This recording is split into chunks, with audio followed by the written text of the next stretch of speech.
Today, I'm going to explain how the legendary investor Ben Graham calculates the intrinsic value of a stock. This is the first in a series of videos where I'll analyze different methods of calculating intrinsic value. So why start with Graham? Well, he's known as the father of value investing and wrote foundational books such as The Intelligent Investor. He also taught and served as a mentor to Warren Buffett, who went on to become one of the most successful investors of all time. That sounds like a strong enough resume to me, so let's roll the intro.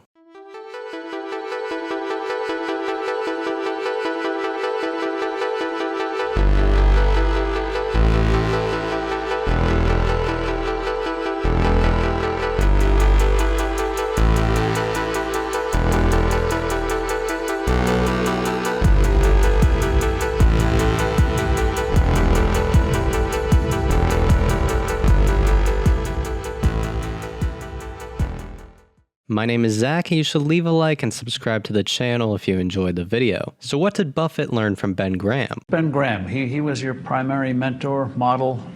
He was a wonderful man, and he was my professor at Columbia. I read his book when I was 19 at the University of Nebraska, and what he did was he got me thinking not as a stock as something with a ticker symbol that wiggles around and that you look at charts on or anything.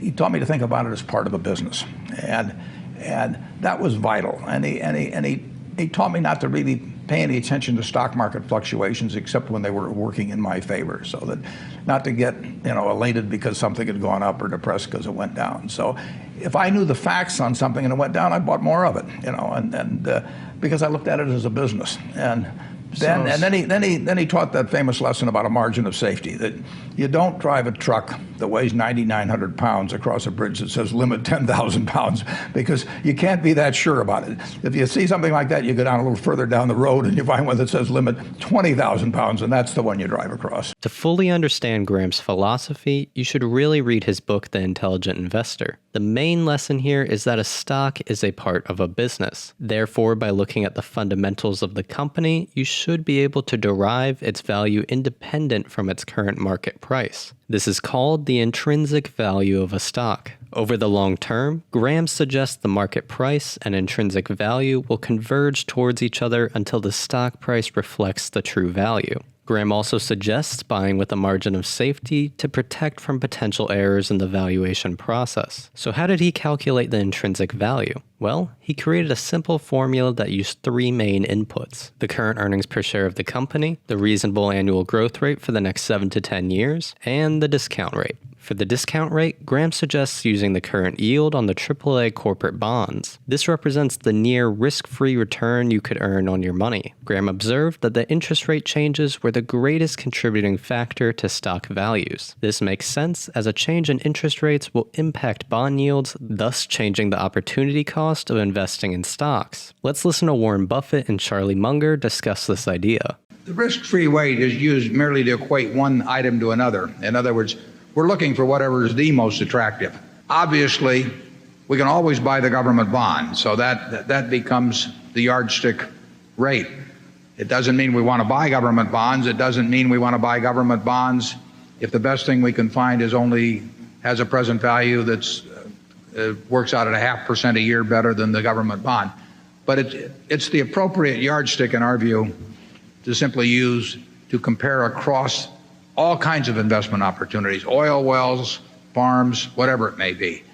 Now it gets into a degree of certainty too, but it's the yardstick rate. It's not because we want to buy government bonds, but it does serve to make that a constant throughout the valuation process. You look at a corporate stock, it's obvious you can buy any maturity of government bond you want. So one opportunity cost of buying the stock is to compare it with the bond. But you may find that half the stocks in America you're so fearful about, or know so little about, or think so poorly of, that you'd rather have the government bond. So on an opportunity cost basis, they're taken out of the filter. Now you start finding corporations where you like the stocks way better than government bonds. You've got to compare them one against the other. And when you find one that you regard as the best opportunity, that you can understand as the best opportunity, now you've got one to buy. It's a very simple idea.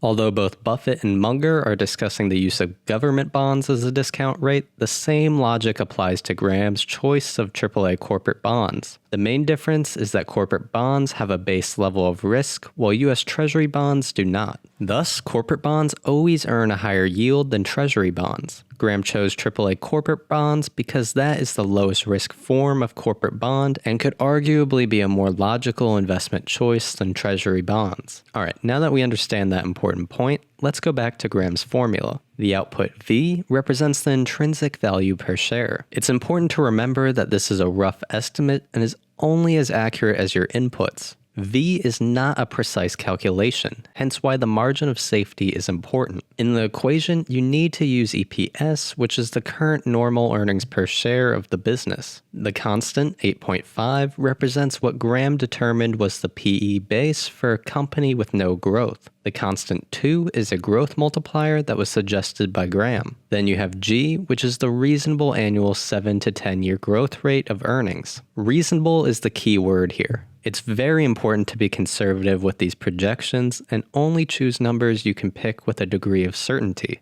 The constant 4.4 represents the average yield of AAA corporate bonds. This was taken by Graham based on the year 1962, but it's actually a fairly accurate average of the last 10 years as well. Finally, the variable Y represents the current yield on AAA corporate bonds. If you're wondering where to find this information, look up Moody's Seasoned AAA Corporate Bond Yield. I'll provide a link in the description. Alright, now that we understand this formula, let's do some example calculations with actual stocks, and then we'll address some criticisms of this technique. First, let's look at Walgreens Boots Alliance since I've been buying that stock recently. I did a stock review video and you should check that out for more info.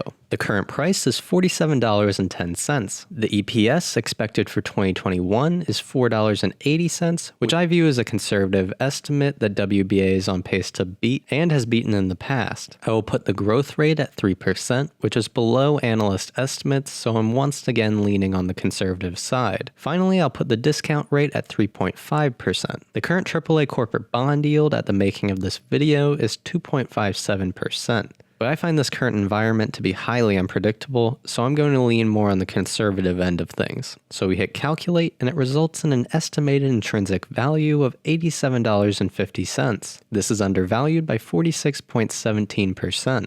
You can see how when I increase or decrease the growth rate, the estimated intrinsic value changes significantly. That's why Warren Buffett suggests staying in your circle of competence and only investing in things you can determine with a high degree of certainty. This is another reason why investing with a margin of safety is very important. Let's look at another example, Procter & Gamble. PG has a current price of $141.41. They just completed their fiscal 2021 and had an earnings per share of $5.66. We'll use a growth rate of 5%, which is slightly below analyst expectations. Then the discount rate of 3.5%, again. This calculates an intrinsic value of $131.64, which makes the stock 7.43% overvalued. Of course, this is with the inputs I gave. If we increase the growth rate, then the result changes. This is why you should invest with a sizable margin of safety. Now, before you start taking this formula as God's word, there are many aspects that have earned criticism. For one, the inputs require lots of assumptions and could likely prove to be inaccurate. In other words, garbage in, garbage out. Additionally, there are more business fundamentals you need to pay attention to, such as assets, debt, etc. Also, the approach doesn't take into account qualitative factors like quality of management and competitive advantages. On top of this, many people argue that the constants in this equation need to be updated to reflect changing economic environments. I'll leave that detail up for debate. Charlie Munger is not one to hold back his opinions. Let's hear what he has to say on Ben Graham. The interesting thing for me is to watch Buffett, the former protege. And by the way, Buffett was the best student Graham had in 30 years of teaching at Columbia. And but what happened, and since I knew both men, was that Buffett became way better than Graham. That is a natural outcome. It's what Newton said. He said, if I've seen a little farther than other men, it's by standing on the shoulder of giants. And so Warren may have stood on Ben's shoulders, but he ended up seeing farther.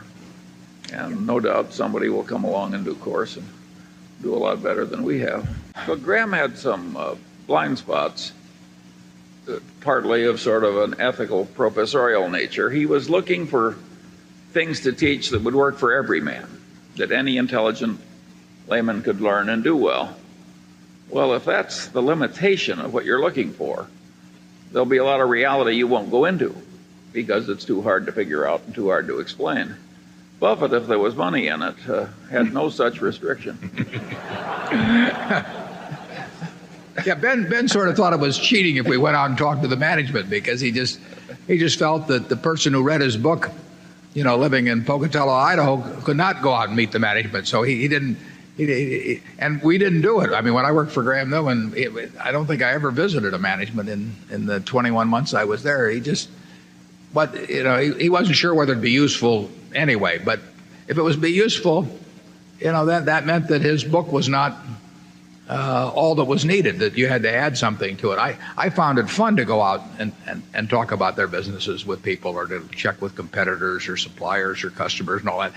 But Ben didn't think there was anything wrong with that. He just felt that if you had to do that, then his book was not the complete answer. And he didn't really want to do anything that the reader of his book couldn't do if he was on a desert island, basically with just one line to a broker. Munger was vital in influencing Buffett away from buying what they called cigar butt companies. These were businesses that were so numerically undervalued but of poor quality. Munger helped Buffett transition to buying higher quality companies at a fair price, which they could hold long term. This was far more scalable. To wrap up this video, Graham's formula is a simple way to roughly estimate the intrinsic value of a stock. The approach takes into account the interest rate environment and focuses on the earnings and future growth of a business. The result is not precise and requires a large margin of safety when investing. Intrinsic value is not constant and will change over time based on changes in the earnings, growth rate, and interest rates. As I mentioned at the beginning of the video, this is the first of a series of videos where I'll go through different methods of calculating intrinsic value. Currently, I have planned to do discounted cash flow and the dividend discount model. Now, if you've been watching this whole video and wondering what website it is I'm using, this is something I've been building myself. Once it's ready, I will be releasing it for the public, so stay tuned. Thank you for watching Dividend Data. I'd greatly appreciate if you could leave a like and subscribe to the channel. If you follow me on Twitter, link in the description, you can get real-time updates of my buys and dividends coming in. Also, you can follow me on Instagram at Dividend Data. You can support the channel over on Patreon, where you can gain access to a community Discord server. The link is in the description. Please leave a comment below, and thank you for watching.